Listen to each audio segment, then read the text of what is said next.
Hey, what's happening, Black people? What's going on? My name is Dr. Boyce Watkins, and I decided that today I wanted to do something that I call Dr. Boyce Exposed. Dr. Boyce Exposed is something I do every now and then when I'm feeling kind of crazy on a Friday night, and it's basically where I answer any and all questions that you guys may have. Any question that you want to bring to the table, you can bring it, and I will answer it. And actually, I'm gonna grab my phone because I know that there are some questions I think some people may have left on Instagram, so I'll go answer those questions. The only thing I ask is that any question you bring, that it be respectful. You know, I mean, you got trolls and stuff, and I kind of feel sorry for the poor trolls. They don't have much of a life, and you got to pray for the Negro naysayer, pray for the backward Negroes, because the backward Negroes have nothing better to do on a Friday night other than to troll. But I like it when trolls speak because that tells me exactly who to block. So if you are a troll, please show yourself so I can make sure that I get your little monkey ass up out of here. All right, guys. So give me 1 second. I'm gonna grab my phone. Hold on.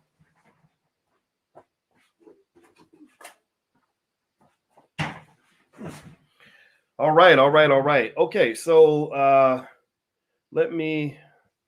All right, so let's get it cracking. I'm gonna try to answer every question in less than 60 seconds, and actually I'll put Dr. Boyce Exposed on the screen so that everybody knows what we're doing here.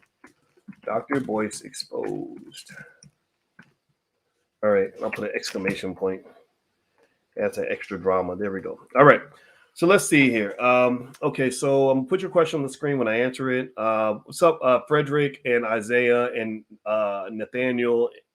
What are your top stocks? Let me see. I think that the stocks I bought today, I bought certain companies. What were the companies I bought? Because I bought some stay-at-home stocks. Amazon. I bought some Amazon. That's just a stable company. I like Disney long term. I also, let's see, what's another company I really liked? Hootsuite. I bought some Hootsuite. There's a lot of other companies out there that every week with the Black Stock Market Investing Club that we have in the Black Business School, I share all the stocks I'm buying that I like for that week. So if you're interested, you can do the first month free. It's the blackstockmarketprogram.com. Doesn't cost you anything. There's a money back guarantee. If you're not happy, just let us know. We'll give you your money back. But everybody loves it. And also, we're going to have a gathering of students that want to form investment clubs at the All Black National Convention. So if you haven't registered for that, you can get your hotel room at a discount. It's going to be at the end of October in Orlando. So you can go to abnchotel.com if you want to get your hotel room locked in now. All right, let's see here. Are interracial relationships anti-Black? I would say when it comes to interracial relationships, that's not something that I would personally do. But I tend to be more on the libertarian side, where I believe you can do whatever the hell you want as long as it works for you and it makes you happy. And so basically, whatever floats your boat, man, whatever makes you happy is what I say you do. And I'm not going to judge you for that. But for me, my identity is pretty Black, and I would not feel, comfortable, sitting here with a white wife, talking all this Black stuff. I think I'd have some explaining to do because one of the things about, sort of taking this role, the public role in the Black community is you got to kind of put your money where your mouth is, right? So my Blackness isn't just reflected by what I say, because there's a lot of people out here that talk a lot and don't do anything, right? It's also reflected heavily by what I do, more so by what I do. So the biggest investment I could ever make in my life is not my money, it's my time, it's my life itself, right? And I said, in order to be authentic to who I am, I have to invest that life in a Black family. If I had a white wife, I would not feel like I was the same man as I am with a Black wife. Now, my wife is high yellow, she's light skinned, but she's as Black as they come. She grew up in the hood, and she was probably poorer than everybody in this chat growing up. There's no poverty purity test you could pull that she probably couldn't pass, because believe me, she can match you pound for pound in broke ass Negro stories, because she did not have a lot of money growing up. And she knows that part of the Black experience very well. She just rose out of it through education and consistent investment. My wife had money before we got married, so believe me, when you get money, you can smell a gold digger from a mile away. And I'm sure, people on the internet had all these rumors about why she might have married me, but it wasn't because of money. It was because, because we were really cool. We were very close. And I was ready to make that move. And so was she. And it worked out for us.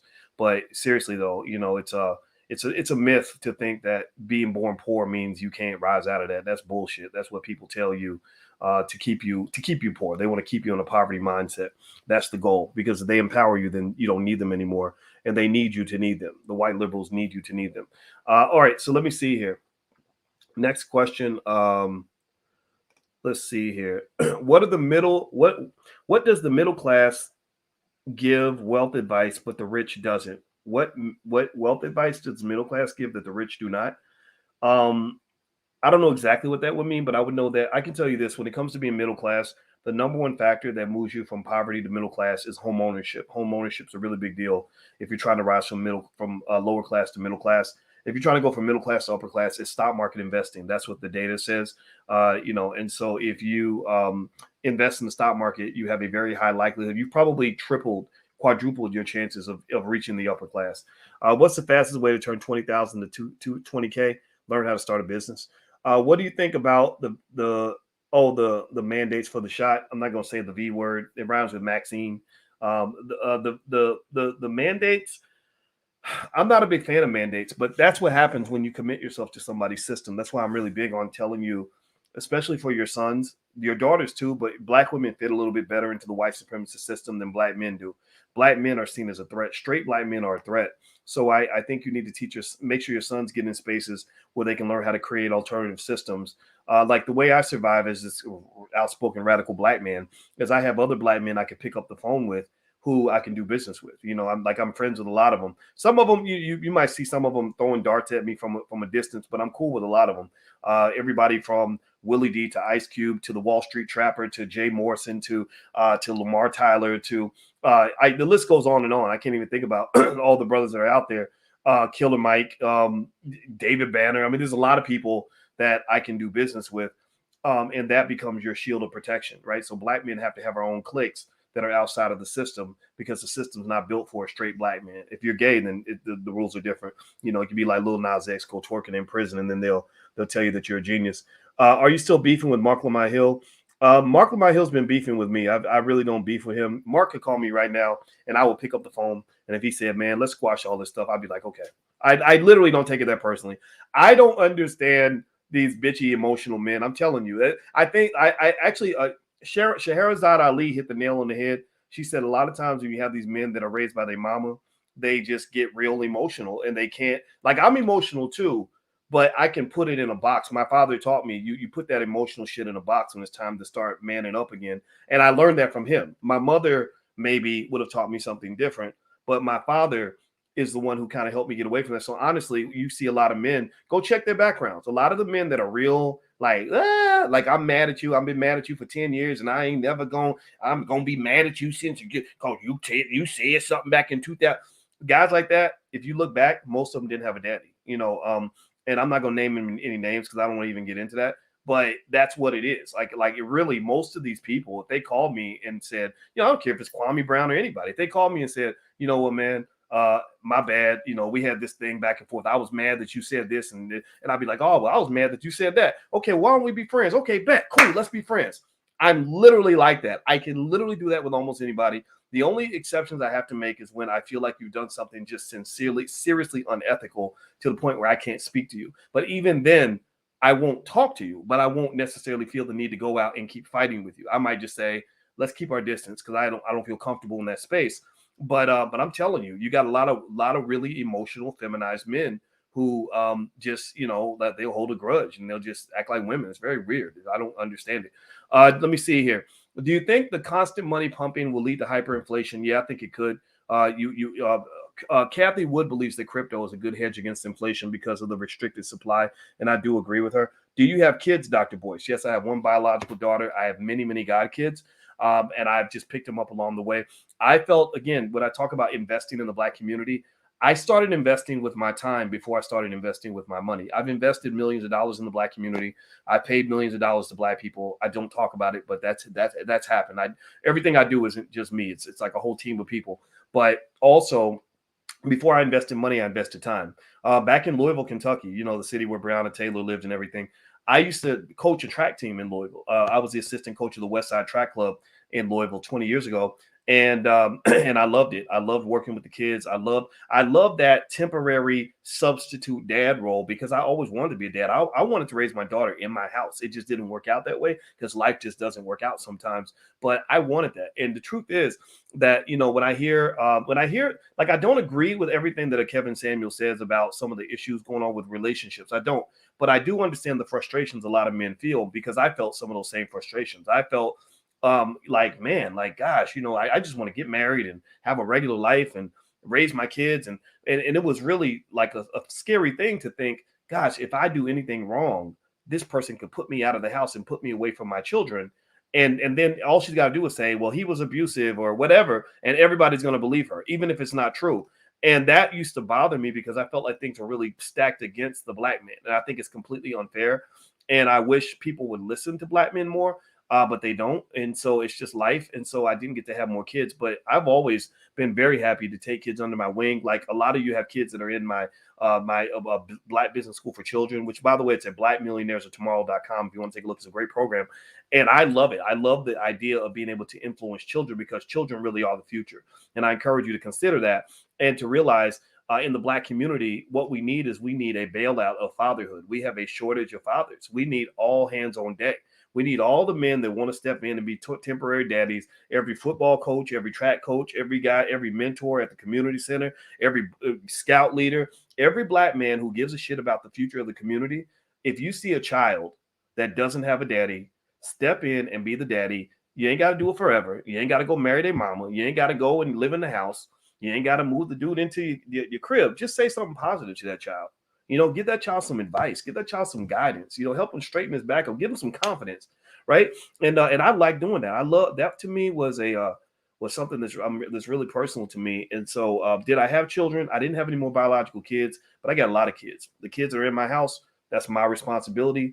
I took them in proud. I don't even call myself a stepdad. People say, why would you want to be a stepdad? Well, I'm not a fucking stepdad. I'm a dad. Okay. So I took these kids in my arms. And these are my children, and you can't tell me no different. So that's just what it is, man. And I think it's the greatest joy you'll ever have as a human being. You know, I have had all the other trappings that men have. I've had the money, I've had the fame, I've had the women chasing you and all that. I've seen all that. And I'm telling you, like, family is just the best. Like, it's real, it's solid, it's gonna be there for you, you know. And I don't want it to be any other way. So I'm very happy with that choice. And I encourage every guy that's hearing all the stuff that's happening, find you, figure out who you are in this whole process and be confident in that. Like, really, you know, pound your chest on it. Like, don't let other people and what they're talking about convince you to live a lifestyle that's different from the life you want to live. Like one thing I noticed was that when I was younger, I saw a lot of men that would just go sleep with a pretty girl just because a pretty girl offered him some ass, right? He would be like, well, she cute, man. You should have hit that. You stupid for not hitting that. I'm like, why would I want to go put my penis into any disease-infested vagina that happens to be walking by? Are you kidding me? Like, no, I don't want to do that. No, I need to get to know this woman because she's getting a chance to lay down with Boyce Watkins. That's significant. This is my legacy on the line. This is my reputation. This is my health on the line. You got to earn this, right? And I don't see a lot of men thinking that way. They're like, oh, she was cute, dog. You should have hit that, dog. I don't operate on that frequency. That's not an intelligent frequency. That's a frequency that's going to get you caught up in a stupid situation and you can't get out. So you have a lot of people that are just trained to be stupid. You're trained to dumb yourself down. Don't let people do that to you. Be proud of who you are. Be you. All right. So I'm going to change my microphone, actually. I don't know if it'll make a difference in whether or not you all can hear me, but I'm going to ask everybody to do a quick, as you hit the thumbs up button, please, let's do a quick mic check. I switched my microphone over. Do I sound, am I coming through clear? Can you hear me okay? Let me know. So that way I can know if it works. Let's see here. Stock market projection for August 2022. All looks good on the stock market right now. The stock market looks solid. Thank you, Austin. I appreciate that. Everything looks pretty good on the market right now. You know, all indicators are pointing upward. Corporate earnings are super high. There's an inflationary risk right now going on. So people are wondering how inflation is going to play out. There's also the Delta variant. Nobody knows how that's going to end. But there's not going to be a shutdown. They're not going to shut down this economy. The number of deaths from the Delta variant could literally be triple the original pandemic. They ain't shutting down, because they found that the the cure was worse than the damn disease. That literally when they did the cure, when they're fixing the problem, it was like that radiation treatment when people get cancer and the radiation actually kills the cancer patient. It was kind of like that here. So I don't think they're going to shut down. I think they're going to just learn to live with it and say, look, a few people might die. 1 out of every 500 people might die, but the other 499 people are going to live. And I'm not even mad at them for that. What message do you give men to build wealth? Basically, know where the wealth is. There's 4 steps to becoming wealthy in America. You ready? Y'all ready? 4 steps. And I talked about this the other day with PJ Washington, the guy that got the Instagram model pregnant and was kind of mad about it because she's going to get all his money because she's very strategic. 4 steps. 1, figure out where the money's at. Most people don't have any money because they don't even know where money is. Like if you ask them, well, how do people get rich in America? They can't even tell you. They'll be like, oh, I don't know. They sign a record deal. No, they don't. People sign record deals all the time. They don't get rich. Rihanna did not become a billionaire with a record deal. Rihanna did not become a billionaire with a record deal. Rihanna became a billionaire with a with product development and leveraging her brand into a space where she was able to monetize it at a very high level, at a Kardashian type level. That's why all the Kardashians are billionaires now. Number 1, find out where the money's at. Number 2, make a plan to get the money. A lot of people don't make a plan. If you don't make a plan to succeed, then why would you expect anything other than epic failure? I mean, seriously, the only way you'll succeed is by accident. And even then, it's only temporary success because eventually some smart person's going to come along and take your money anyway because you're not financially aware enough to protect what you have, which goes to step 3. Step 3 is work your plan. Wealth is nothing more than an accumulation process. No different from snow accumulation that occurs in the wintertime. When it starts snowing, 1 little snowflake is nothing. 1,000 snowflakes are nothing. But trillions of snowflakes that fall during a snowstorm, that becomes an accumulation. That's what wealth is. It's literally thousands of consistent actions and steps that you take throughout your life that are consistently aimed in the direction of the accumulation of resources and assets. That's where rich people come from. It's no different from when you were 7 and you had that friend that used to save his allowance money and he always had more money than everybody else. How did he become the rich kid in the house if he makes $10 a week or $20 a week or whatever, like everybody else?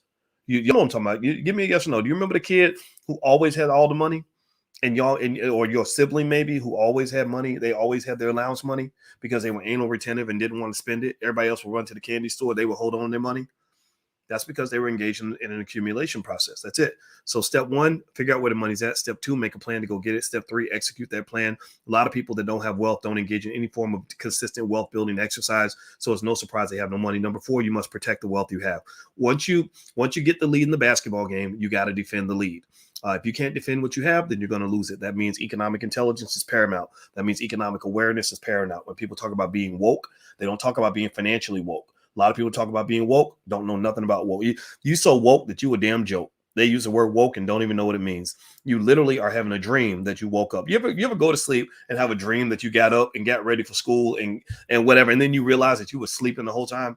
Well, we got a whole lot of people that are just sleepwalking. They're like fake woke. Fake wokeness is at an all-time high. And God bless those fake woke people because they think they woke because they they scream Black Lives Matter or they participated in an Al Sharpton march or something. No. Woke is just awareness. It's like this. Like I'm drinking coffee right now. Right? I'm woke. I know what's going on, right? I have awareness, right? I have economic vision. Basketball player, and LeBron has court vision. He can see everything happening on the court.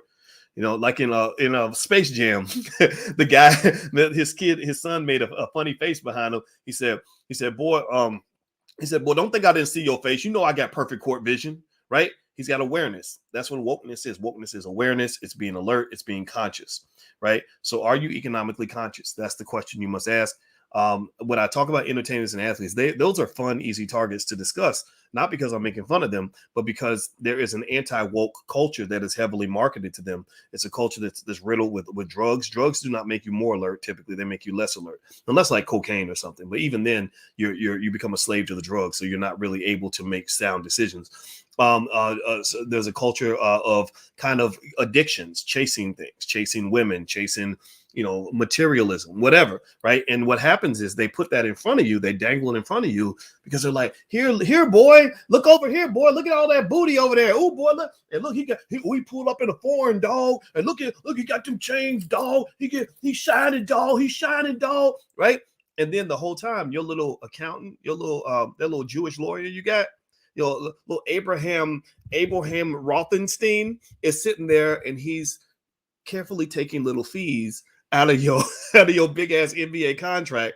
And because you high and drunk all the time and chasing women and busy doing only God knows what, you don't even know the little Abraham Rothenstein don't put all his kids through Harvard off of your monkey ass because you're not financially aware. You don't know what's going on. You don't even know what to look for because you spent all your time learning how to dribble basketball, but you never spent any time learning how economics works.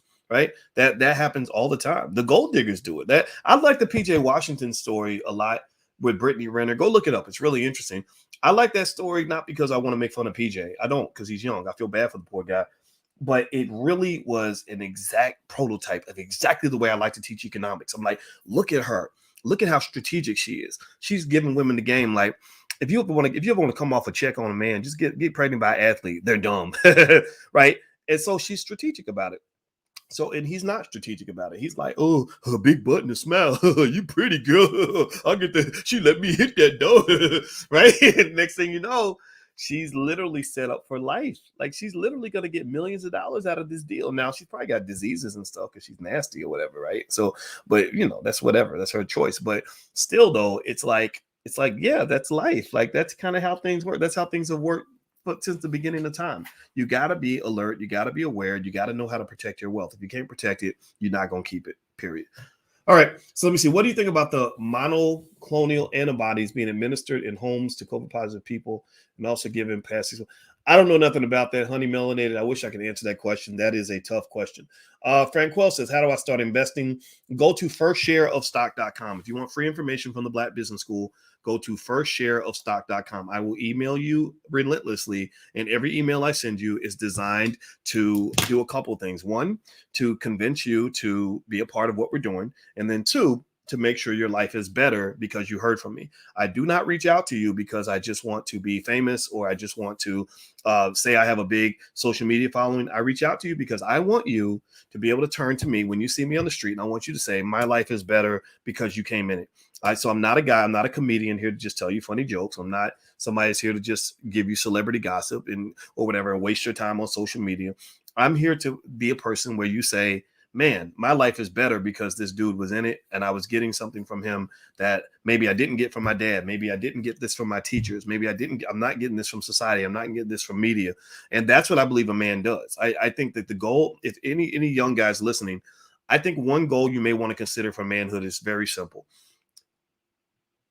Try to make sure that the people in your life are better off because you're there, right? Like look at their lives and say, how can I make their lives better? You ain't got to save everybody. Don't get into that Captain Save a Whole mode or whatever. That'll drain you. Some people can't be saved because they're too gone. But add value. Like that's it. Add value. And what does that mean? Well, that means at the very least not doing harm. Right? A lot of men, when they're not conscious, when they're not woke as what it means to be a father, what it means to be a man, they do harm to other people and don't even realize that they're harming others. Right? Because if I'm all stuck on my ego and what I want, like, so for example, if I say, man, F these single moms, man, F you and your kids, I'm here for the pussy, man. I don't care nothing about these damn kids, right?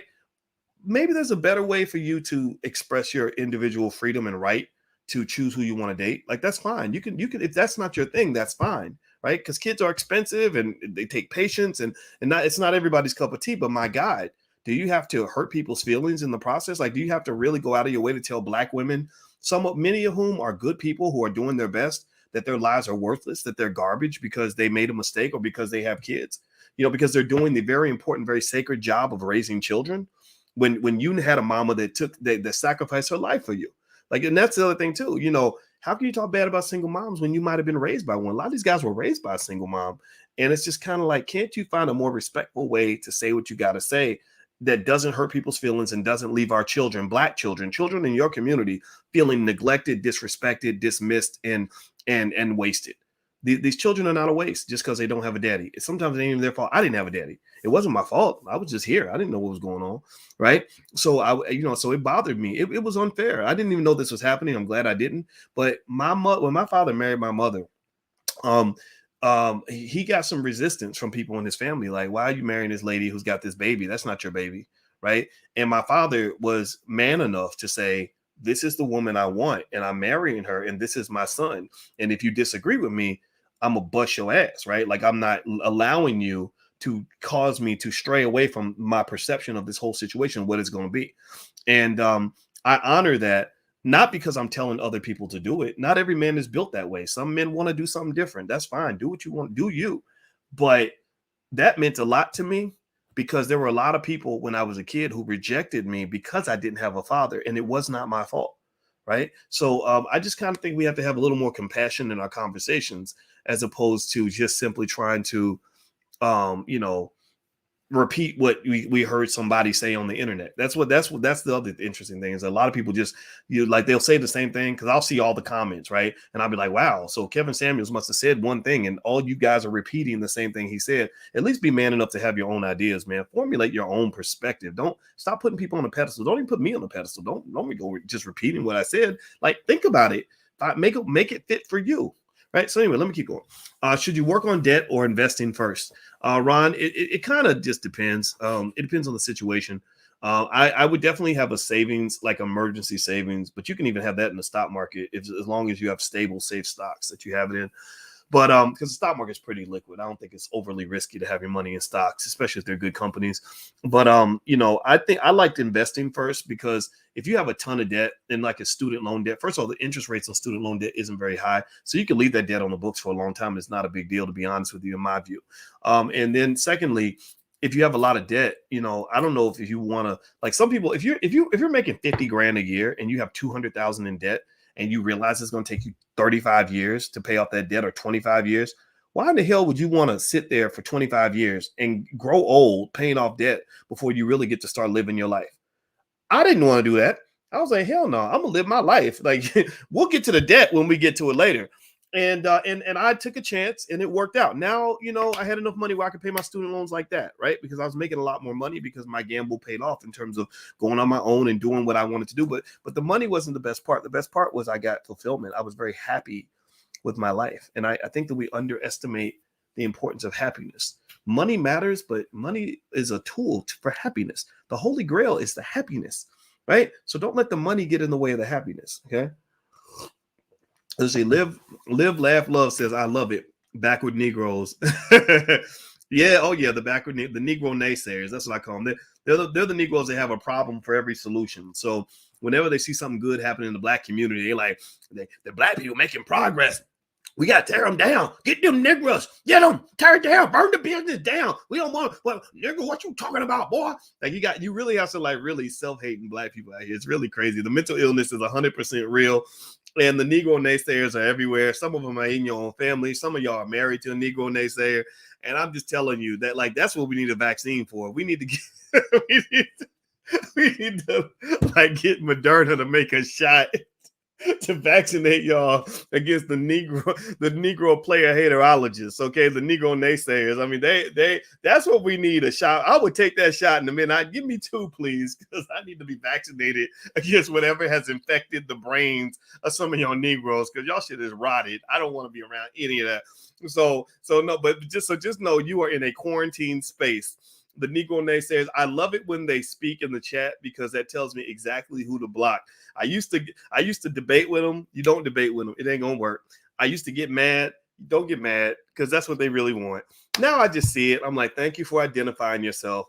Boom, you're gone, right? It's no different from removing. If somebody stepped in and I knew they were a Klansman, I would remove a Klansman in a minute. So some of the only difference between the Negro naysayer and the Klansman is the Negro naysayer is actually worse and does more damage. So just learn how to laugh and pray for them.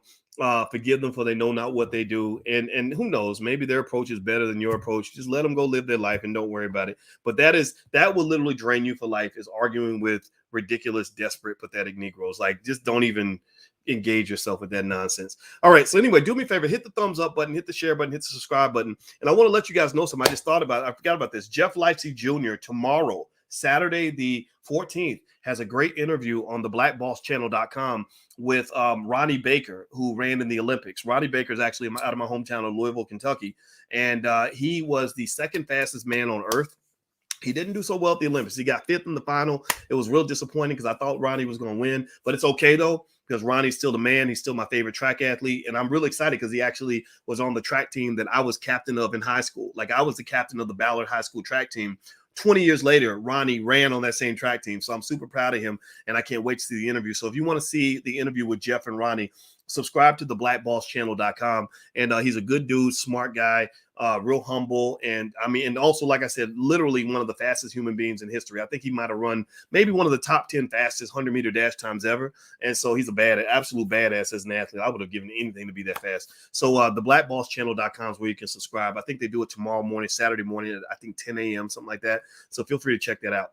All right. So let me see here. Racism works best when Black people perpetuate it. Frederick, you got that right. You're 100% right.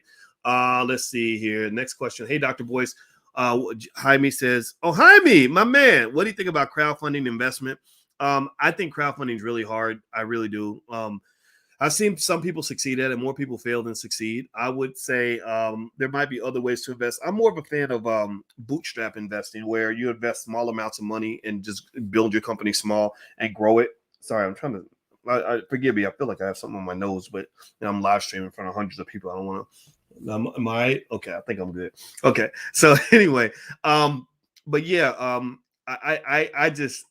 don't like crowdfunding. I mean, Lene Jabet was really good at it. She actually has a class on crowdfunding, but I've never done it in terms of wanting to do it. And then also when you do crowdfunding, you got to think about the terms of the crowdfund. I've seen it go awkward in a lot of different ways. Like I've seen the Sean King Umar Johnson version of crowdfunding, right? Where you get a bunch of followers and you ask them to make donations. And I think that the risk of that model is that you're asking people to give you something for pretty much nothing.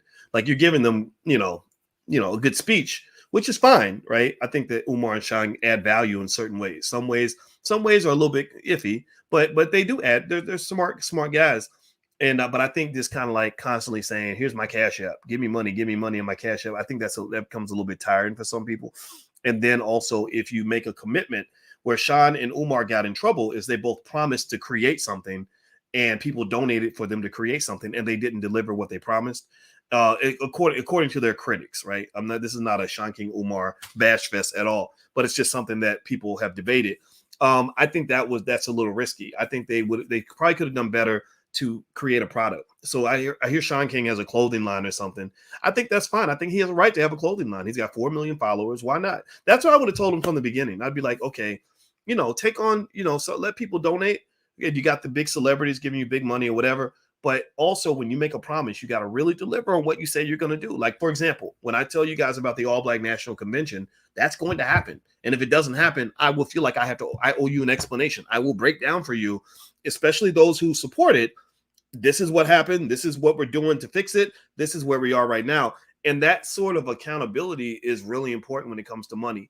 Now, when you go to the other side, though, you had Jay Morrison with the Tulsa Fund. And again, not criticizing any of that. I thought the Tulsa Fund was epic. I was an investor. I put money in. I don't regret it. I've been to the Black House. I love it. Jay's my friend. I respect the family. I know that people aren't perfect, and everybody has a right to ask any question they want. But I've talked about it earlier, and I said that there should be tiers, though, in terms of your right to ask a question. Now, if you're a person who didn't support anything, your voice, to me, should not be heard as much as the person who really put a lot of money on the line. So if you got an investor that dropped $5,000, $1,000, $10,000 into the fund, and they're asking questions, I did say to Jay directly, and he heard this. He heard this completely. I said, make sure you're having those shareholder meetings. Let people know what's happening. And I think smart people are going to get it. I know I got it, because when all the criticism came down on the Tulsa Fund, they started getting investigated by the SEC and the FBI, because they were like, well, when there's smoke, maybe there's fire. So people complaining, like people like Yvette Carnell and Tone, what's his face, who haven't really built anything of substance for the Black community. Honestly, they don't employ Black people. They don't know how to do that, I don't think. When they were saying these things, they started investigating, and they did a really thorough investigation. Like, that investigation was really a pain in the butt. Like, it cost $100,000 to defend yourself against that kind of thing. And they went through thousands of documents and they cleared them. They said, okay, no wrongdoing, nothing to see here. And I feel like that should have been enough, right? But for some people, it'll never be enough. It doesn't. Jesus and God themselves could both come down from heaven and say, this was perfectly fine. This is just as legitimate as every other business that's in the Black community. You're just focused on him because he's Black. Whereas there are 10,000 white businesses that, some of whom may be doing something shady that you're not even paying attention to because you've been trained to really focus on your own, right? You're focusing on him, but you're kind of racially profiling your own businesses. A lot of Black people racially profile Black businesses. This is not me saying that all these businesses are perfect, right? At all. But it's a thing that says that I believe that a Black man running a business in the Black community has almost no room to make a mistake. I follow white mutual funds all the time, white investment advisors a lot, white companies a lot. They mess up all the time.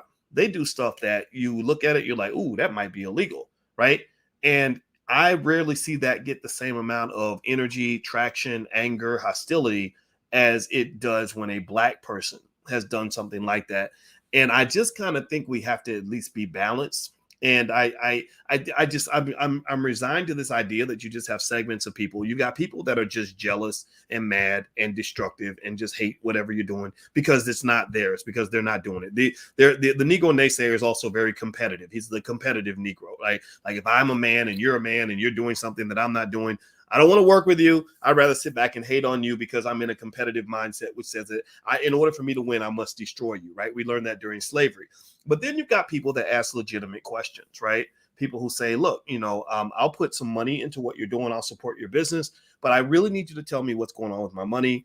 I really want to know what's happening. And I can be patient with you, but I kind of need to know that everything's good. And then if I don't feel like it's good, you know what I'm going to do? I'm going to take my money. I'm going to go elsewhere.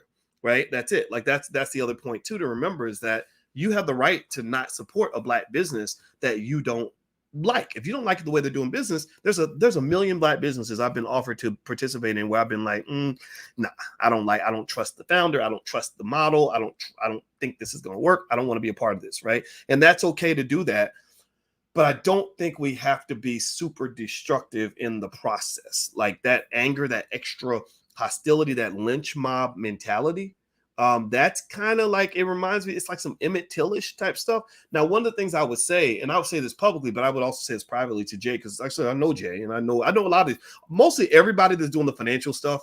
A lot of them know me, I know them, right? Because remember, I was doing this 15 years ago, right? So for some of these guys, I was the first one. So they kind of learned some stuff from watching me, and I love it. I love seeing. This was my dream. My dream was to change the culture. My dream was to see Black people take wealth building as a primary descriptor of what it means to be Black. I said one day I dreamed that, like Dr. King had a dream about little white girls and little Black boys holding hands. I don't give a shit about holding hands with a white girl. I never did when I had the opportunity. I cared about seeing Black people really taking on this wealth thing and solving our own problems.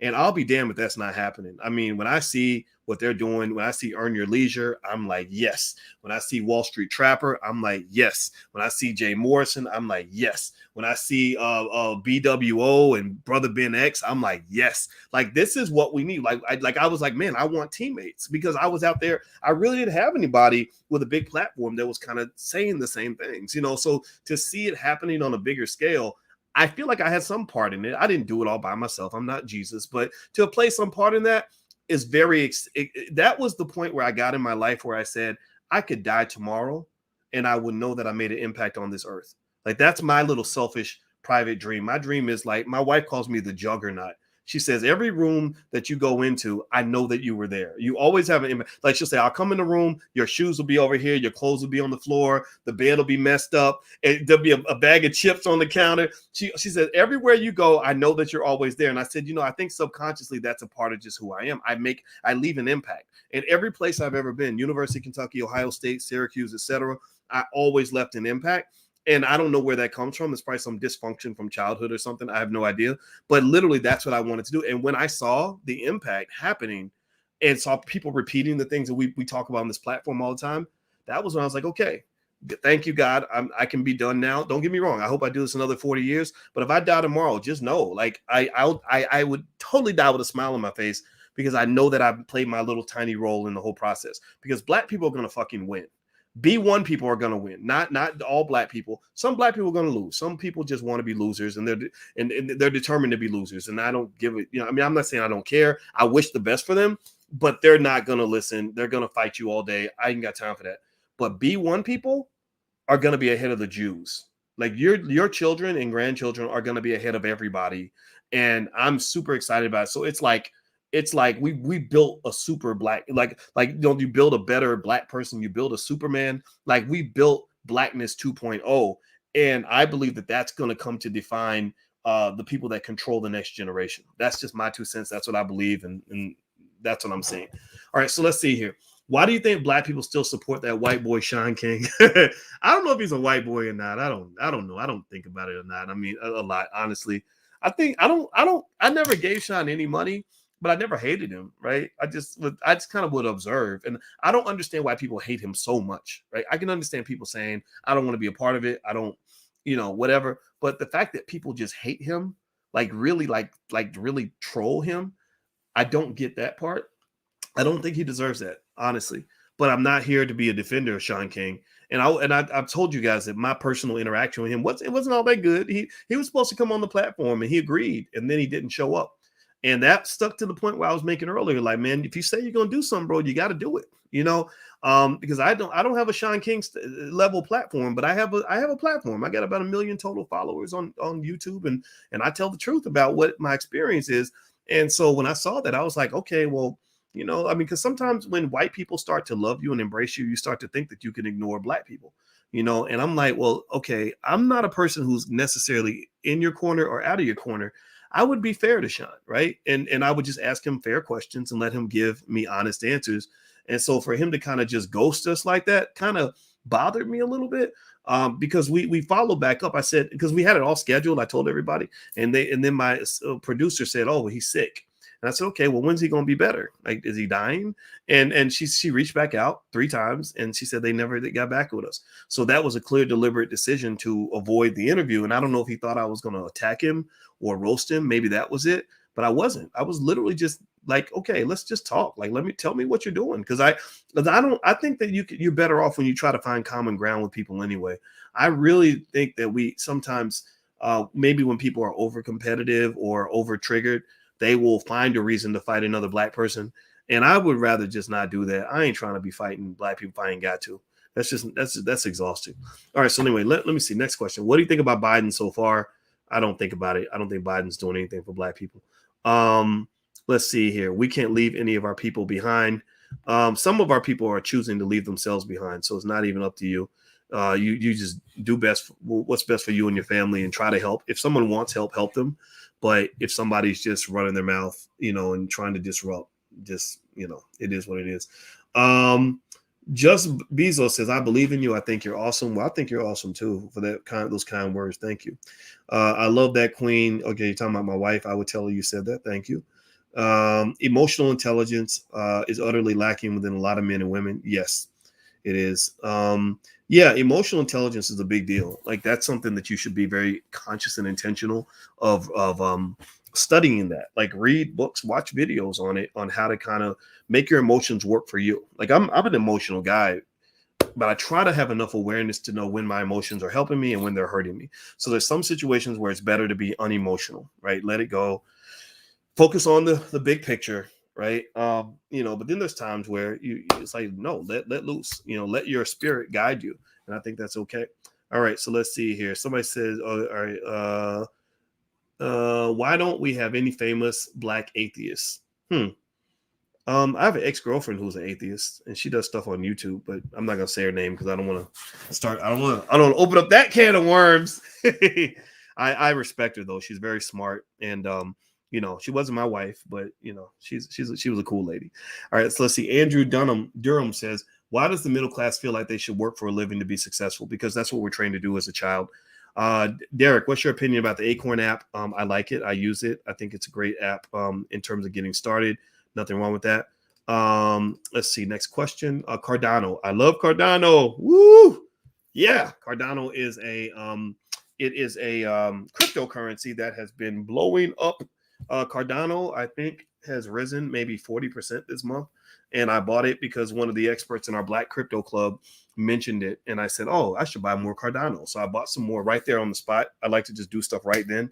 And great investment decision. My gosh, it was excellent. And so, and by the way, we do have a crypto investing club. If you'd like to join us, just go to theblackcryptoclub.com, THE, theblackcryptoclub.com. The first 2 weeks are actually free, and you can try it out and see if you like it. Theblackcryptoclub.com. All right. So Edwin Kidd says, hello, new to the platform. What's the best place to start investing for starter investors? Go to firstshareofstock.com. I have a free training there. And also you get a lot of stuff from me in email that'll get you started. I'll show you how to do more stuff for free than your university showed you, even though they charge you a whole lot more money, because it's not that hard to get someone started investing in the stock market. And that's my area of specialty. I wrote my dissertation on it. So if you're new to the platform, then welcome. And I'm glad you're here and I hope you like it. And just be prepared though. Like I'm probably going to say something that's going to get on your nerves and make you mad. And if you can withstand that, then we can be friends, because I'm going to always challenge your thinking, not because I'm right, but because we're not the same and it's okay to be different. Let's see here. Somebody says not all gay men are like Lil Nas X and most get treated horrible if you maintain a masculine outlook and demeanor. Yeah. I think that Lil Nas X is not a friend to the gay community, because I know gay men who don't feel like they have to go and twerk in prison and spread their butt cheeks out on TV in order to be gay. Just because you have a sexual preference, that does not mean that your sexual preference needs to be the first thing that I know about you. Because what you're doing is, when you make everything about what you want to do in the bedroom, you're dehumanizing yourself. You're reducing yourself to nothing more than a sexual being, a sexual object. All of us are sexual beings. Almost all of us are. Some of us are even asexual or whatever. It's totally fine. Some of y'all might want to lay down and have sex with a raccoon. I mean, that's your damn business. I don't need to know that when I meet you. I don't need that to be the first thing I know about you. Right now, I get that. I get that maybe that, there's overcompensation because we have treated people in the LGBT community unfairly. I think that we go a little bit overboard. Like I have people. I have gay people in my family, and one of my adopted kids is LGBT, and I didn't like the way her family responded. Like they kind of hit her over the head with the Bible a little bit, and I felt like that's a little bit of overkill, because it made her feel worse about what she was already going through, the confusion she was already feeling, and I think that that's unfair. I think it's horrible. I think we need to stop, but at the same time, I don't really want to hear nothing about what you're doing in the bedroom. And I don't want you telling my children what you're doing in the bedroom. Stop talking to 8-year-olds about pumping some dude in the butt. Like, kids don't need to hear all that shit. So that's the problem I have with the Lil Nas X stuff. And he's marketing that to children. They are molesting kids mentally. And it's something that I think people should speak out about. I really do. All right, so let me see here. Next question. Ethereum. Yes, Ethereum's great. I invest most of my money in Bitcoin and Ethereum. There are lots of other cryptos, but those are the top two. And those are the two I like the most. VinX, what should Black people be focused on more than anything? Well, we believe in what we call the Black Core of Three. The Black Core of Three says that Black people should educate our own children, create our own jobs, and support Black businesses. That if we educate our own children, create our own jobs, and support Black businesses, we can be successful at almost anything, because then you're getting rid of all the brainwashing that's going on, that's causing you to become a white supremacist without even knowing it. A lot of our people become like damn near like double agents. They're almost like, you ever see those spy movies where somebody's a secret agent and they don't even know it, right? They think that they're patriotic when really they were actually a Russian spy, but they were brainwashed and hypnotized into forgetting that they were about their original programming. That's what Black people are. Like, some of us think that we are pro-Black when really we're very pro-white. Like, we think that we are fighting for Black excellence when really we're fighting for white supremacy. And that it was shown in that Wall Street Journal article where they showed how more Black people going to college and going to big white universities to, improve their condition as a community, that they were actually adding to the wealth gap, that the wealth gap between whites and Blacks was growing because so many Black people are going so deep in debt in college so they can go to a big white university. So it's not like you're going in debt to a Black university, right? We got the Black Business School. That's a Black university, right? But unfortunately, because of the racism, people don't see, even though we're better at what we do, we understand Black wealth better than any university or HBCU in the country. People still have a hard time. We have to convince them of that, right? And you have to be in there, and then but before you're like, oh, well, wait a minute, the white man didn't certify you, so you must not be real, right? But so not only are you, so it's one thing if you were going in debt to a Black-owned company and keeping the money in the community, but you're going in debt to a white-run university that doesn't even hire Black people, that already extracts about $10 billion a year out of the Black community from their athletics programs, and they turn around, they don't hire Black people. And so that's the first rope-a-dope. And then after that, you're being sent over to work for a white person. So it's literally like they're passing you around like an economic hoe. Like they're literally saying, I milked this economic hoe for 4 years of college. I got 150K out of them. I did a shakedown. Now I'm going to pass them over to you so that you can keep milking this economic hoe. Forgive the language, but it's Friday night. I'm going to be honest with you. You can milk the economic hoe by having them come and become your employee, because you're trained to be inferior. You're trained to be subordinate. You know, there are families. Did y'all know that there are families out here where they don't even talk about their children working for other people? They don't even have that conversation. They consider that to be beneath them. They're like, why would I be somebody's employee? I'm not going to be nobody's employee. And when you tell people that, people think that you're job shaming, because people don't want to have their ideas challenged. They don't want to feel bad about the choices they made because they're so convinced that these are the right choices. But seriously though, you know, you go to Harvard and Yale and you got some of these wealthy families and you go and you say, well, you're so smart, I'd like to offer you a good job. They will look at you like you're crazy. They're like, what? That's like going up to Michelle Obama and saying, you know, girl, I could take you out to Red Lobster, get you Cheddar biscuits, but you're going to have to give me some at the end of the night. She's going to look at you like, Negro, who do you think you talking to? Like, she's like, I'm not that kind of girl. You need to go talk to you need to go over to Magic City with all of that, right? So there's some families where they don't even think about sending their children to work for anybody, right? Especially not somebody who hates them. That's something you've been trained to believe is a model of success, and that is a failure. Now, let's see here. Kemp says he's an AMC Gorilla Gang. We hold it. Okay, well, go ahead, Gorilla Gang. Well, God bless you. I hope you make $1 trillion. I'm not no AMC ape. There's nothing about that company that makes me want to be that loyal to them.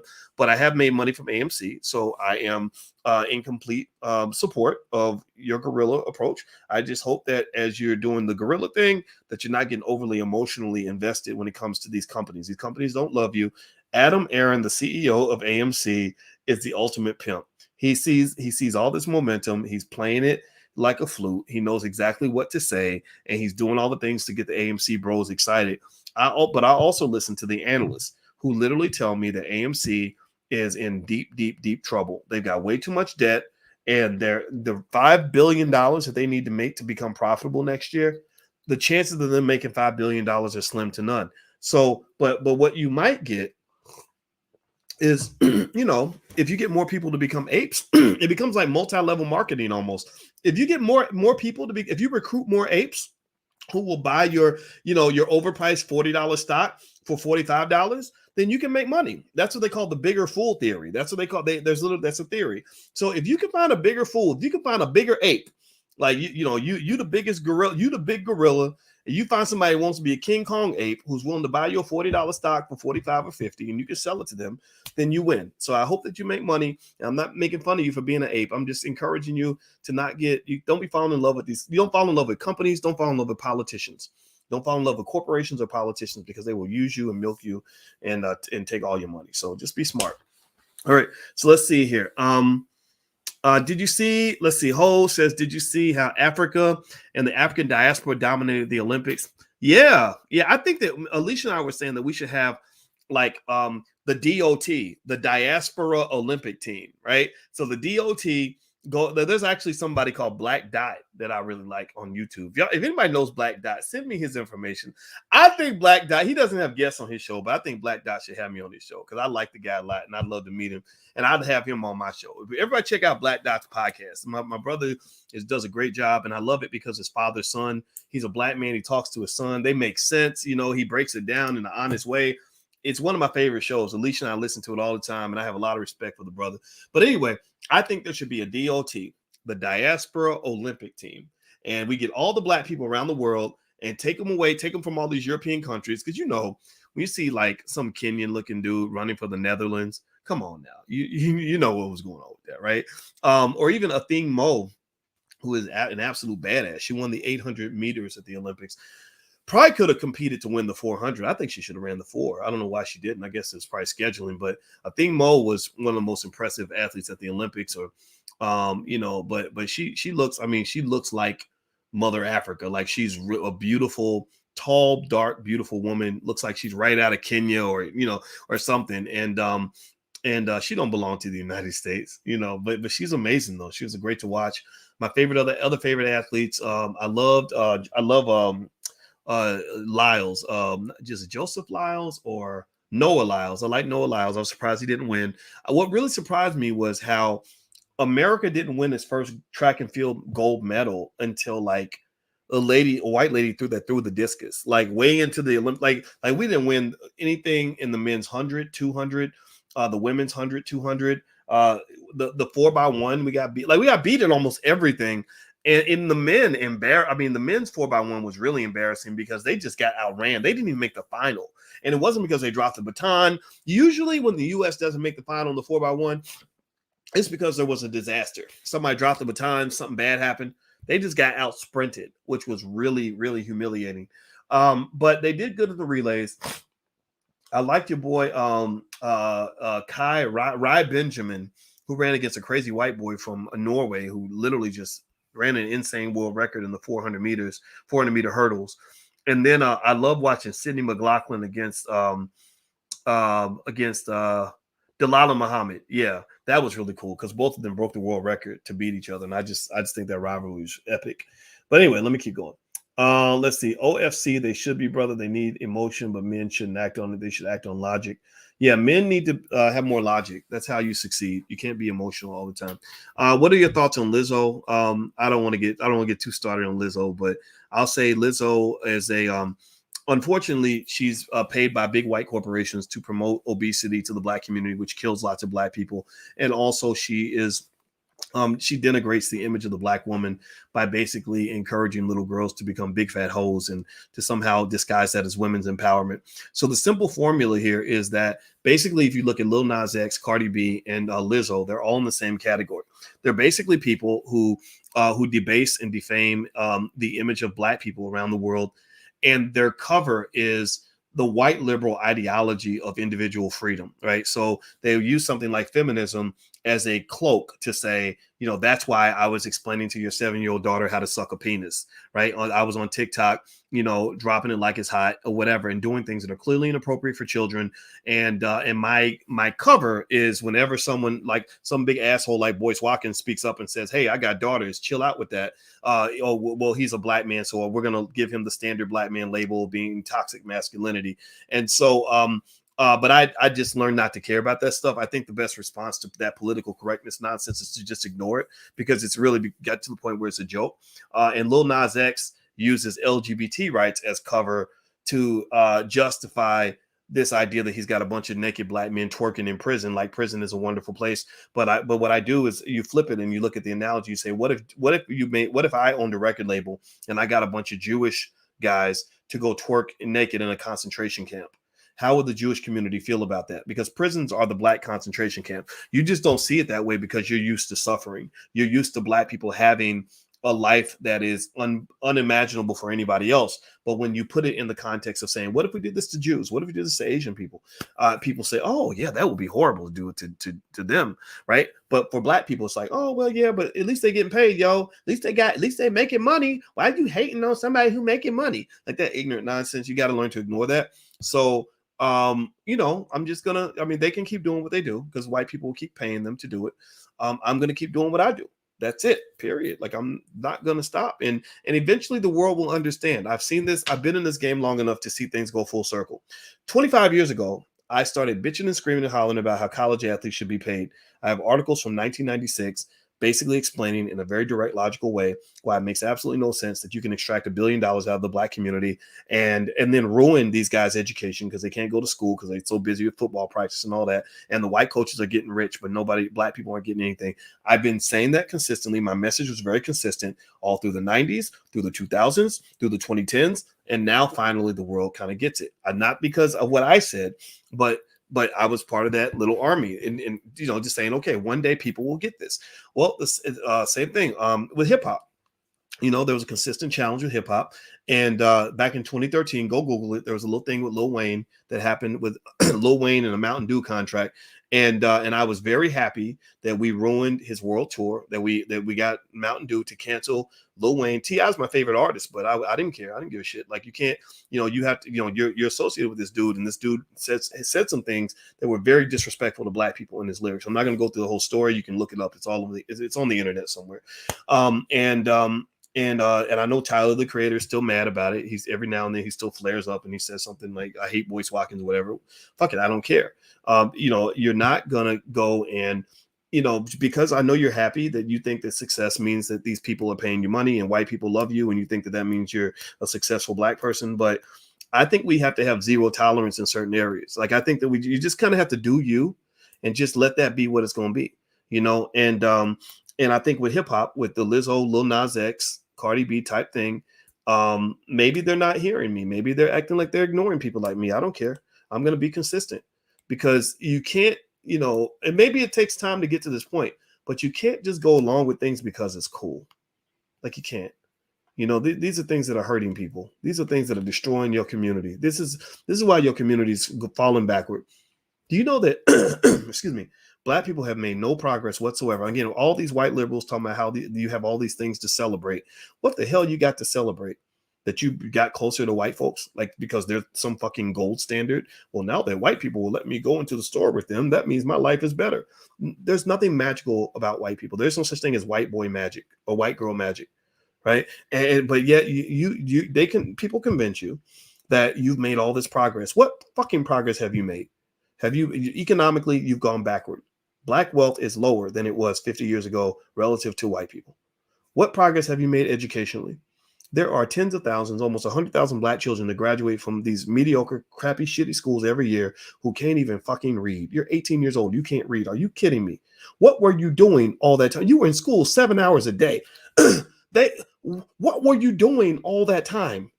Oh, you were learning about Benjamin Franklin and Abraham Lincoln, right? Okay, and then you become a slave and you don't know why. Well, they trained you to be a slave. You didn't get reparations for slavery, but you got preparations for slavery. Okay, you got prepared to be a slave.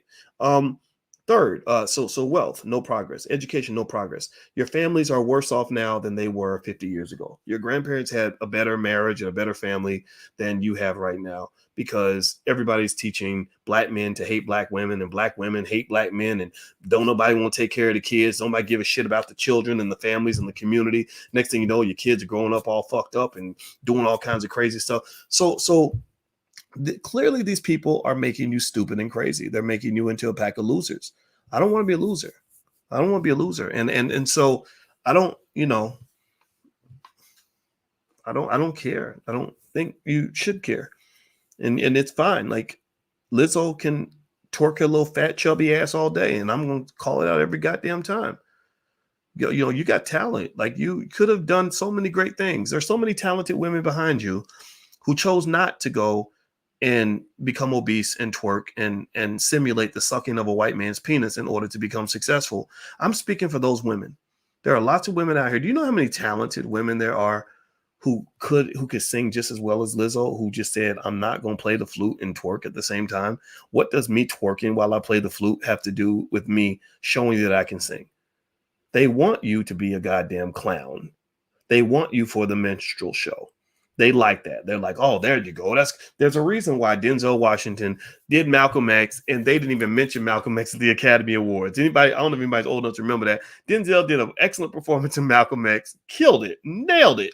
They didn't even mention that movie at the Academy Awards. But when he did Training Day, and he played that dead, dirty, corrupt cop that was like, oh, nigga, no motherfucker, nigga, I'm King Kong in this bitch, fuck you, motherfucker. When he started doing all that stereotypical coon shit, then suddenly, oh, it's brilliant. Oh, we must give him an Oscar, right? Oh, that was so real.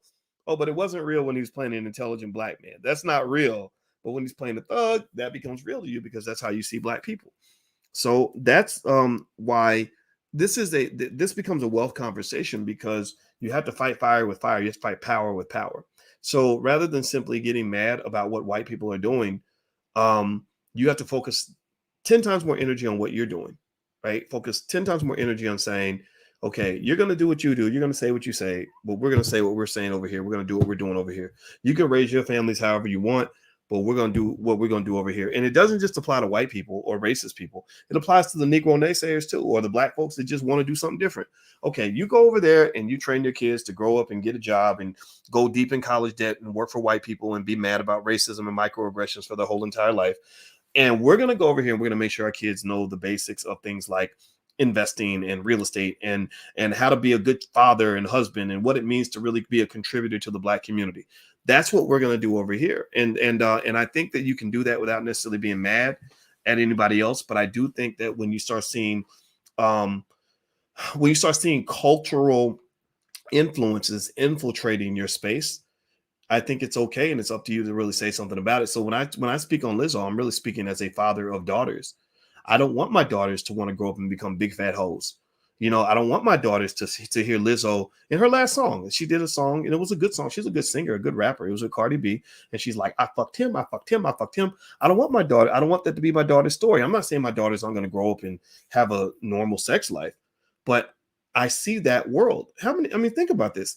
Think about women, like think about that poor girl that goes and wants to be like this crazy hoe at Magic City, and she's meeting all these terrible, creepy men. Next thing you know, she's getting beat and molested. She's hooked on drugs. Her whole life falls apart. She's living on a goddamn stripper pole. And then they blame it on guys like us. They blame it on black men don't protect black women. Black men don't. No, I was protecting your ass when I spoke up about those influences that made you think that this lifestyle even makes sense for you. So there's fathers that are really speaking up for these little girls that want to protect them, but somehow you're putting us in the bucket of the same men that exploited you. There are some really bad men out here. I talk to my daughters all the time. I say, look, there are some bad men out here, and it is my job as a good man to protect you from the bad men. So you know, but it becomes frustrating because some women are trained to look up to and admire the bad men. Like, why would a woman ever want to sleep with a guy like Future? This guy, well, first of all, he's going to give you every STD in the book because he don't use no damn condoms. He got all those fucking kids everywhere. He literally, the other day, I think he said something to his one of his kids' mothers. He texted his 8-year-old son and said, your mama's a hoe. Like, what kind of sick man does stuff like that? Like, you know, so my thing is that it's I'm not going to say it's frustrating. It can be.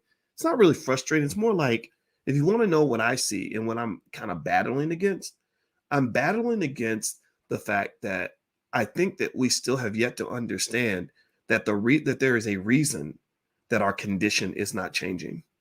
And a lot of times it's because the things that you are cheering for are the very things that are hurting you. And it requires a certain level of awareness to say, yo, wait a minute.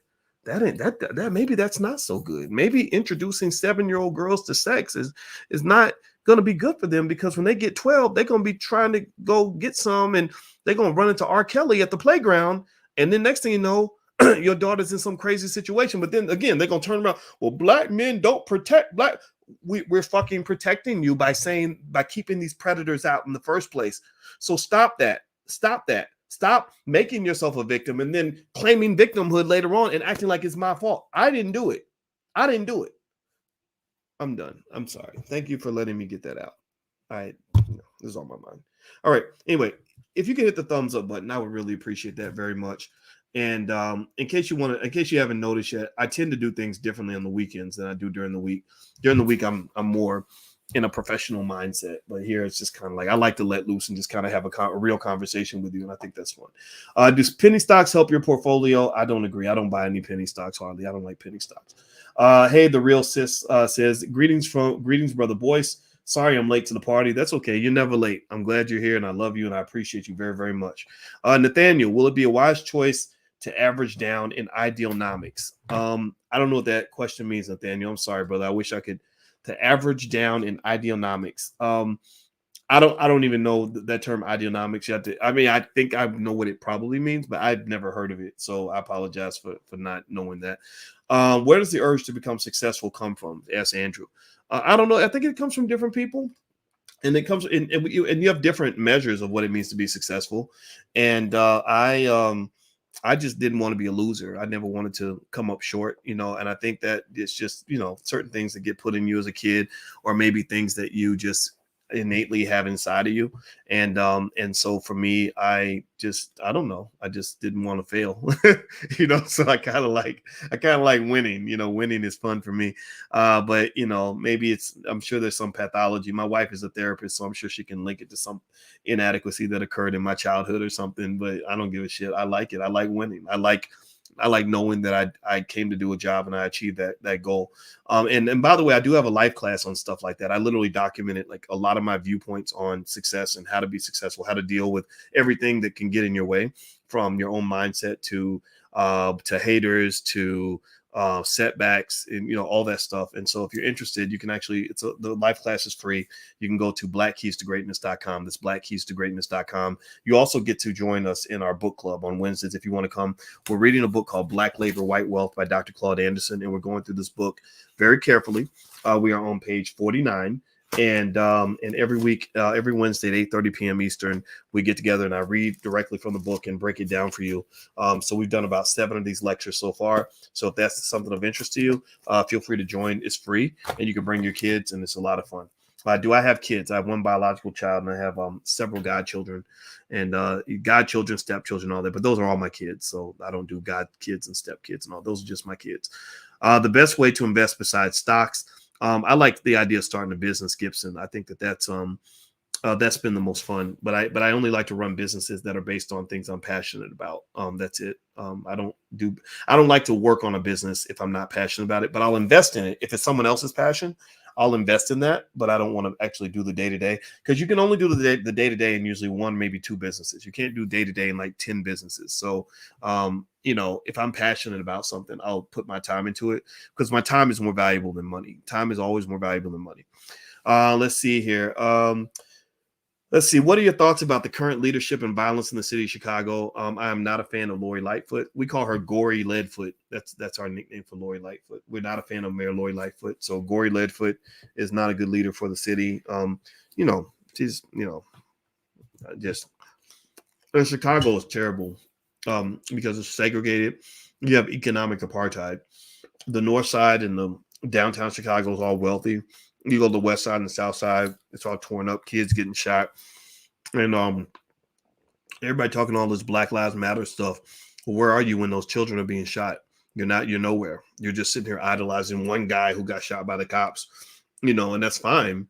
But my God, there's like 50 kids that got shot the same week and you ain't say nothing about them.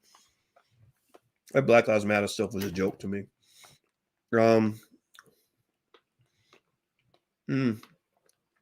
Hey, Marquise. What do you think about covered call ETFs for retirement income? Yeah, covered calls are good. Just be careful, because you can lose money with covered calls. If you buy stocks that pay the highest premium, they also have the highest volatility. So those stock prices can drop. So you may want to get some put options to protect your investment. Firstshareofstock.com. That's the URL, firstshareofstock.com. Your husband is your son, so is your father. Okay. Well, I don't have a husband, so I think you must be talking to someone in the chat. What's he saying is sharp and it hurts because it hits home, but he's right. Yeah, in Kentucky, they have a saying that the hit dog always hollers. And there was this old white guy at University of Kentucky 25 years ago who said, Boyce, I think I know what you are. And I said, what? He said, you're a provocateur. And I said, what? And he said, you provoke people. You hit the nail right on the head when they get mad, and that's what's going to happen. And I guess that's something I don't know. I think I still do that. And I apologize if I hurt your feelings or make you mad. Just don't take it personally. Just assume I'm just an asshole. I try my best to be a nice person, but sometimes I don't sound as nice as I want to be. But sometimes it's just frustration. If you're Black and you're not frustrated, James Baldwin said this. He said, if you're Black he said something like, to be Black and conscious is to be in a constant state of fury, or something like that, right? And that's true. I mean, if you're Black and you're conscious of what's going on, you're gonna be mad a lot, and sometimes I'm just an angry Black man. I'm just pissed. It's like, come on, man. Like, what is this nonsense? I don't want to do this anymore. I'm tired of losing. I don't want to be in the losing team. I want to win. So that's what it is. How much money do I need to get started investing stocks? Ask Robin. Robin is my mother's name, by the way. And actually Burns. I had a girlfriend with the last name Burns over 20 years ago. So Robin Burns. You don't need any amount of money. You can get started with $5. Go to firstshareofstock.com, and I'll show you in about 11 minutes how to buy your first share of stock. And you can do that with as little as $5. That's firstshareofstock.com. And also, by the way, those of you that want to come to the All Black National Convention, you can get your hotel room at a massive discount. You can go to abnchotel.com. Put the URL on the screen. Feel free to go ahead and put and reserve your room if you want to. It's at the end of October 29th through November 1st. We're going to do breakout sessions in a lot of areas, from crypto to real estate, hotel investing, investment clubs, everything. We're also going to do fun stuff like speed dating, speed networking, group-based investment club gatherings and things like that. We're going to have panels on everything from politics to relationships. We're literally bringing the whole gang. We're bringing relationship experts. We're bringing economics experts. We're bringing people that great entertainers. We're having a masquerade ball. We're doing the Black Excellence Awards. We're going to do a lot of fun stuff. And the resort is beautiful, beautiful, beautiful, beautiful, beautiful. It's got 9 restaurants, and it's built for like family activities. So if you're single, it's great because you can meet other B1 people that you can link up with and become friends with. Maybe people you can date. That's totally fine. And also it's family friendly. So if you have kids, bring your whole family. Bring your investment club, like come as a group, bring your church, because we're really big on group-based economics, and we're really based on bringing people together. And so if you'd like to join us, feel free. You can get your hotel at abnchotel.com. All right, so let me see here. Next question. Considering you are a Powernomics person, do you think it's better to start my own business or mission, or is it better to collaborate with others in the beginning? I think you should do both. I think that you can have your own and still connect with others, because what happens is when you gather, you're bringing together ideas, energy, resources, right? So maybe I don't have the cash, but I've got the idea, and you got the cash to back my idea, and we've got the trust because we're part of a group and we trust each other, we know each other, and all these other things, and we're operating on the same frequency, same code, because group connection does not work without trust. If someone feels like they're going to get violated, they're not going to trust and want to partner with anyone, right? So that's why you have to have codes of conduct in order for a community to prosper. Right. So if you're on code, I'm on code, we come together, you bring in the capital, I bring in the idea, somebody else helps bring in maybe some of the labor. We make a partnership. We're more likely to win as a group than we are to win by ourselves. So don't try to do it all by yourself.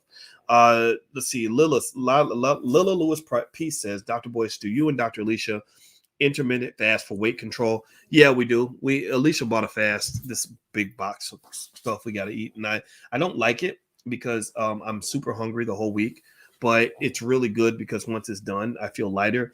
And the older I get, the more I realize I can't eat what I used to eat. So, and I go running every 2 days, and I do 3 miles, and that's what keeps me from getting fat. That's how I lost a lot of my weight. So wherever you are, just do a little bit more than what you did before. And that's going to make a difference in your life. I guarantee it. Cabernet, do you think it's better to finance your home or pay cash if you can afford it? I think it's better to finance, because I don't think you want to lock all your cash up in your house. You could probably put it into other places that will give you more access to it, and also give you a greater ROI, and also better diversification, right? So if you have, let's say your total net worth, or you have 100,000 in cash, I wouldn't just go lock it all up in a house, right? I would have it some in stocks, maybe some in cash, and then some of it in the real estate. Okay, kind of mix it up a little bit. Let's see here. Del Monte says, how can I find funding to buy a semi truck? I think you have to find people that want to invest in that kind of thing, and I think if you have experience or something that will give them confidence that the investment's going to work out. I know people like myself, that have some money, and they're like, oh yeah, sure, I'll invest in the business. I'll put up the money if you go do the work. And that can work. So actually, that's one good thing you can get at the All Black National Convention if you're interested. Actually, is you could probably find good investment partners, people that because there are some people there that have millions and millions and millions of dollars, right? And some of them that just have a few $1,000s. And so, like the Black Crypto Club, we've got people in there that have money they want to invest, and they're looking for good places to put their money. So I would just kind of look around for that and see what's out there. And then also there's the other option of saving up some of the money, putting some money down, seeing how much you need. Start off by figuring out how much you need to get started, and then start working on getting the money. I would not start with a gigantic number though, like something in the millions or something. Like that's really hard to do. Try to see what you can figure out how you can get started with less than 100,000. Then you're more likely to find investors. All right, so let's see here. Who lobbies for Black people in the White House? Nobody. Let me see. Let's see. Terrell says, you are so right about interracial relationships. Yeah, I wouldn't be the same guy if I was married to a white woman. It doesn't mean I don't make fun of anybody who marries white. Like if you have a white spouse and you want to come to the convention, don't think I'm going to look at you funny. I'm not like that. I'm just not. I don't really have a lot of energy to hate people for the personal choices they make in their life. I'm not a fan of that. So I don't judge you if you're gay or straight, or if you're a feminist, or if you're a Democrat or Republican or whatever. If you're B1 and you're looking to add value to the Black community, then I can find common ground with you, even if we're different. And as long as what a person's doing isn't completely destructive. Like I have to talk about what like is happening with like some of the rappers, not because I hate the rappers. I don't even really care about the rappers in terms of attacking them. I'm not attacking them. It's not about them. I'm talking to the people that pay you. I'm talking to the people because I know that you're just doing what they're paying you to do. If they told you to do something different, you would do something different. Whatever they tell you to do, that's what you're going to do. Right. So I'm trying to go to the people who are paying you money to do these embarrassing, ridiculous things and saying like, that's racism. Like people don't understand that's a form of racism and white supremacy. They control the media. So they control the images that get projected into your children. And then next thing you know, your children are emulating the behavior that they're seeing on TV. If a Black scholar with the keys to the universe, let's say somebody was the next Marcus Garvey or the next Francis Cress-Welsing, came to visit an elementary school full of Black kids. And let's say Cardi B was in the other room and the kids had a choice. Do you want to go talk to this Francis Cress-Welsing person who can teach you how to be powerful, how to be intelligent, how to be successful? Or do you want to go and listen to Cardi B? Who do you think they're going to pick? The majority of the kids are going to want to go listen to Cardi B, right? And that's your problem. They're doing a trick. This is something they've done all throughout the world. If you look at the history of white folks all throughout the world, I'm not talking about all white people, I'm talking about the bad ones. If you look at the history of the white supremacists all throughout the world, they have always sought to control the minds of darker people through that kind of manipulation. What they used to do, excuse me, with Native Americans was they would they would go to a village where they would say, okay, how do we get these Indian people to stop being Indians? How do we get them to basically become white people with brown skin? So what they would do is they would take the children and they would take the children away to a special school, right? And in that school, they would tell them, if we catch you speaking your native language, we're going to punish you. If we catch you wearing any ceremonial tribal dress, we're going to punish you. But we will reward you if you learn our language and learn our culture and learn our history. And so then they would educate this child in their own image, put the child deliberately, plant the child like a poison seed into the village, and they would give him all the money and all the power, so that all the little poor Indian kids would look at the kid that has the most resources, the most money, and they say, "Ooh, I want to be like him because he has more money than my Uncle Sitting Bull. Who knows all the culture, who knows what it means to be Indian. Who wants to be Indian when it's better to be white, right? Who wants to be what I was born as when it's better to be this thing over here where all the money's going into this person's pocket?" So effectively, that's how they would inject white culture, and it's economic warfare. They would use their economic power to inject their culture into the tribe and kill the old culture. So this is what they do with the rappers. They take the most ignorant, most self-destructive people they can find, the most like literally they find that man who ain't got no respect for Black women, who has no respect for himself, who don't want to take care of his kids, who is incredibly superficial and materialistic, who will argue with you all day because he bought a Gucci watch and you didn't. Who will kill another Black person in a second, who will stay high and drunk whenever possible, and who will literally do everything he can to destroy his life and can't even fucking read. And they will give this Negro $100 million or whatever, or 50 million or 10 million. And then he gonna come through the hood shining. Right, shining. They were driving a whip, pulling up in a foreign with the butterfly doors and got the chains and the women and the little boy, the little Black boy who got an A on his math test and didn't nobody give a shit because he's not dribbling the basketball and he's not busting a rap. He's gonna say, man, man, I made good grades in school, but that's corny. But this dude, all the women like him. He's got all the money. He's got everybody listens to him. Why would I want to go over here and be educated when I could just be like this motherfucker over here, right? And that's how they steal away your talent. That's how they do the brain drain. The black brain drain occurs every single day. I have right in front of my eyes seen intelligent black children who could have gone on and become billionaires like Mark Zuckerberg literally deflate their intelligence so they could fit in to an artificially created culture that glorifies ignorance over intelligence, that glorifies destruction over progress, that glorifies materialism over substance, and they try to fit right in.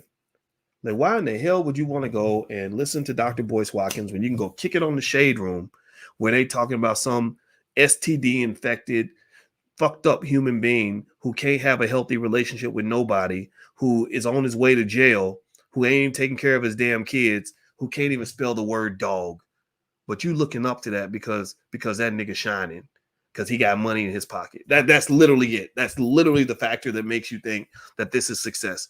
And so, again, this requires a type of consciousness that I believe most people just don't have. I think that this gets having these conversations is hard. It's overly deep. I'm not 25 years old. I'm 50, right? So it takes wisdom to see this. You have to, look at the building from all different angles to really see what's going on. And so I understand when people don't get me. I understand when Kwame Brown said, "You sound like an elitist when you talk about intelligent black people." I understood that. I probably do. I believe deeply in black excellence. I want you to be elite. I want you to be your best. I believe you're innately elite people. They just trained you to be inferior. You got taught to be inferior. And this is not coincidental. This is not accidental. This is very deliberate, very strategic. So that's why we're strategically reading books like Black Labor, White Wealth, because Dr. Claude Anderson is your diamond out here that literally has dissected the white supremacist system at a scientific level that will allow you to counter all the chaos that you're seeing all around you. Okay, so I hope that makes sense to you. I hope that this helps you. And I got to go. It's late at night. My wife is waiting for me. So love you guys. And it was fun. And by the way, if you want to support the platform, we do have a Patreon. It's intelligentblackpeople.com. I don't talk about it very much, but if you'd like to join the Patreon, because I appreciate it, it helps us to do what we're going to do, because we are building, like, I'm 100% empire builder. We're totally, like, we employ people, we're creating jobs, we want to buy buildings. like literally in LA, we're about to buy some property and build a whole studio there, but it's going to be like a studio educational space. Like, we're doing it. We're literally making moves on real estate deals in Philly, Houston, and LA, just in case you're wondering. Chicago, not yet, but Chicago could be on the radar soon. So we're making things happen. We're making moves. We ain't playing with these fools. We're here to win.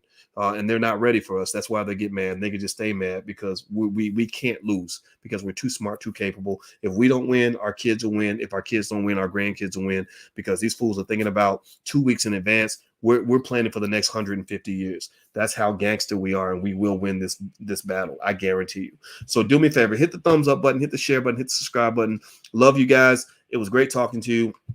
And also the blackbosschannel.com. That's where Jeff Licey Jr. tomorrow morning is going to interview Ronnie Baker, who was in the Olympics. So feel free to take a look at that. And also, it's a great platform. It's where black men, Nathaniel Jordan, the Minister of Wellness, Dr. Adrian Carter, who's a great therapist. There's a lot of brothers on there that have great ideas. And I encourage you to hear what black men have to say, and not just the stereotypical black men, but I'm talking about the men that really care about the community. And the Black Boss Channel is where they're at. And you can check it out. All right, guys, I'm out of here. Have a good day. Love you. And I'll see you soon. Take care. Peace.